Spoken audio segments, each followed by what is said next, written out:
नमस्कार दोस्तों, मैं डॉक्टर राहुल एक बार फिर आप सभी का स्वागत करता हूं अपने YouTube चैनल डॉक्टर राहुल वेदा पर।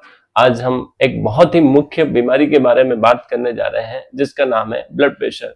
देश और दुनिया में बहुत लोग हैं जो इस बीमारी से दुखी हैं और लाखों करोड़ों की संख्या में हैं। ब्लड प्रेशर के बारे में पहले हम जान लेते हैं कि यह होता क्या है। और दो तरह का होता है, सिस्टोलिक ब्लड प्रेशर और एक होता है डायस्टोलिक ब्लड प्रेशर।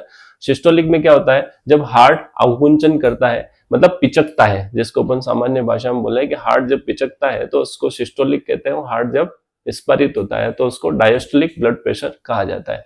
WHO के अनुसार सिस्टोलिक ब्लड प्रेशर की जो रेंज बताई है 120 बताई है और डायस्टोलिक ब्लड प्रेशर जो बताए हैं उसकी नॉर्मल वैल्यू जो बताई है वो 80 बताइए। अगर एक सामान्य व्यक्ति के बारे में बात करें तो अगर उसका ब्लड प्रेशर जब वो 120 और 80 है तो उसको सामान्य ब्लड प्रेशर कहा जाएगा।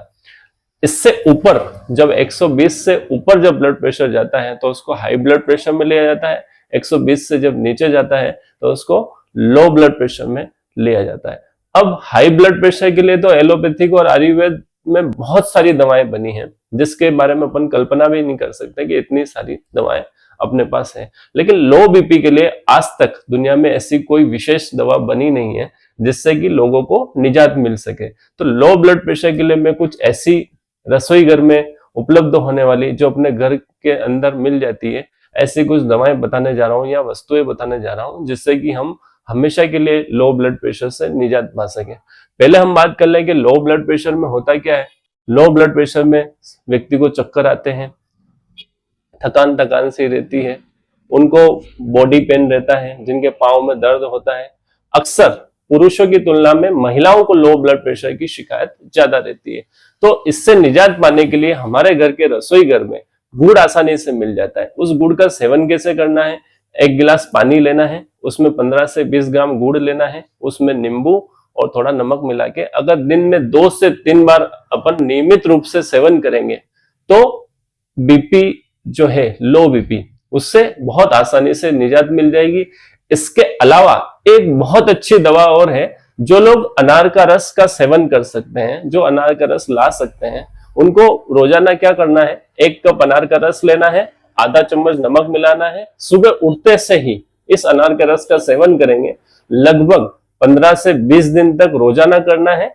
उन लोगों का बीपी सामान्य हो जाएगा, लो बीपी में नहीं रहेंगे और काफी महीनों तक उनको बिना किसी शिकायत के बीपी सामान्य रहेगा। इसके अलावा एक और अच्छी दवा है जो कि आसानी से अपन घर पे बना सकते हैं, मक्खन, जिसको अपन मक्खन बोलते हैं, जो कि हमको बाजार से नहीं लाना है, घर पे ही बनाना है। उस मक्खन में अगर मिश्री मिलाकर नियमित रूप से सेवन करेंगे तो मुझे नहीं लगता है कि लो बीपी की शिकायत जीवन में कभी रहेगी। लोग डरते हैं मक्खन को खाने से, लेकिन मक्खन में जो कोलेस्ट्रॉल होता है वो बहुत अच्छी और सामान्य तरीके से डाइजेस्ट हो जाता है। तो मक्खन से डरने की आवश्यकता भी नहीं है कि ये कोलेस्ट्रॉल बढ़ाएगा।